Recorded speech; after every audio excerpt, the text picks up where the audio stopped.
keep it going tonight. Let's go.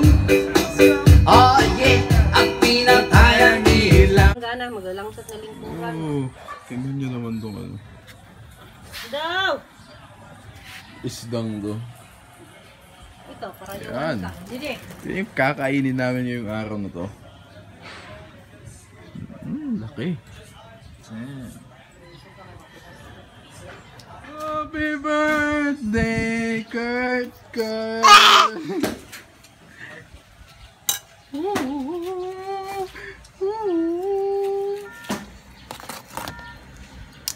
Yan, nila ako dito lagi ng ibahan. Ito na, ibahan ng anak.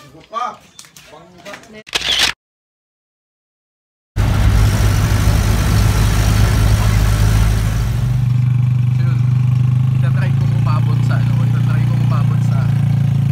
fast cut kasi sabi ng pinagtanong ako, wala daw, alas 9 lang, pero nung tumawag ako sa kanila, meron daw ng alas 6, so itatry kong makahabol.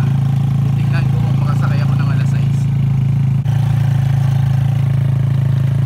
Tapos ano, yan o, yung support ng fast cut, sana meron pa. Laki ng bag ko.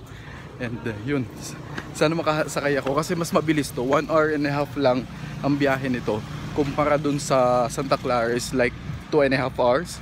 Mas mabilis to ng 1 oras. So yun, ito try kong makasakay. Sana meron, sana, kasi babalik na naman ako dun sa kabilang port. So yun, meron daw fast cut ng alas 6. Kasi tumawag ako kanina, sabi wala na daw, alas 9 na yung susunod na biyahe. Pero sinasabi nilang meron, ayun yung mga bus. So maghahanap ako. Cutting trip lang ginawa ko from Calbayog to Allen, dito na.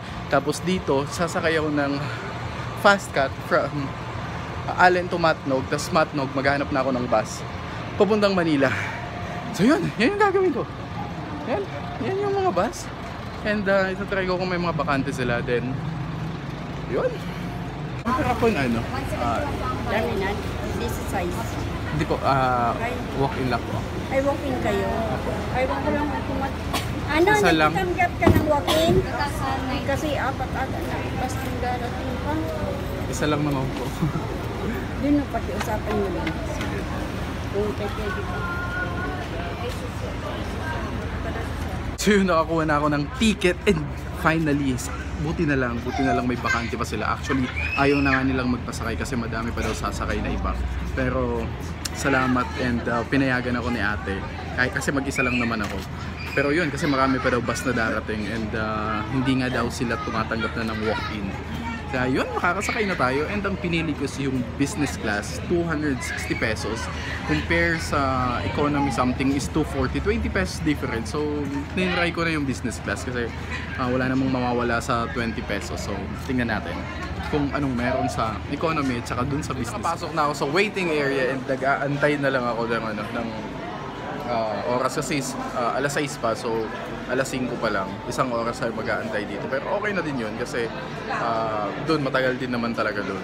Matagal umalis din yung ano kasi ang daming bus na sumasakay, daming pasahero sumasakay. Ito which is maliit lang yung fast cut.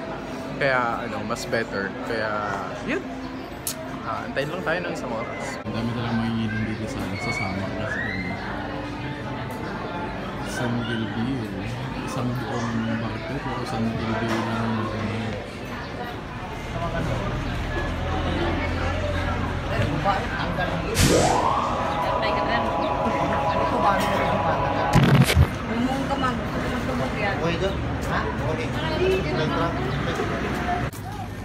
So sasakay na kami ng fast car. Ayun na. Sasakay na kami.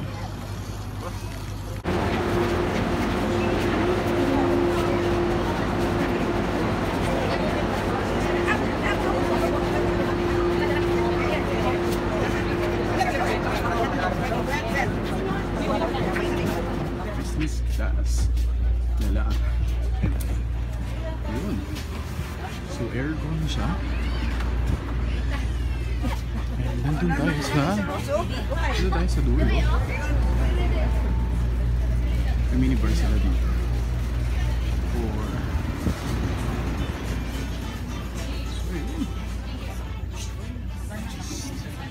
Typical business class. It's only one hull. Fastcat, on the other hand, is a catamaran and has 2 hulls with 10 watertight compartments. Fastcat keeps the water out of the vessel, and that is why they don't have a ballast tank, unlike the other Ro-Ro vessels. This makes Fastcat safer, lighter, and faster than the rest. So Philippine Ferries Corporation and the entire crew and officers of Fastcat, we would like to say thank you for sailing with us. We hope to see you again in one of your future trips. Magandang araw po muli sa aming mga minamahal na pasahero. Sa ilang sandali po lamang, tayo ay dadaong na sa ating destinasyon.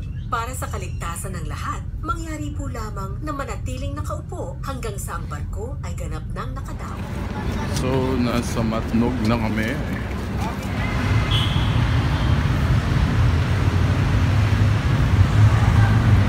May nandito na ako sa Cavite ulit and yun, nandito tayo and ngayon ako nakapag-vlog actually.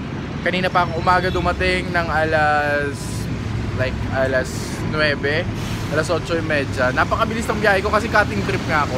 Pero yun, sobrang hirap mag-cutting trip talaga, hindi worth it.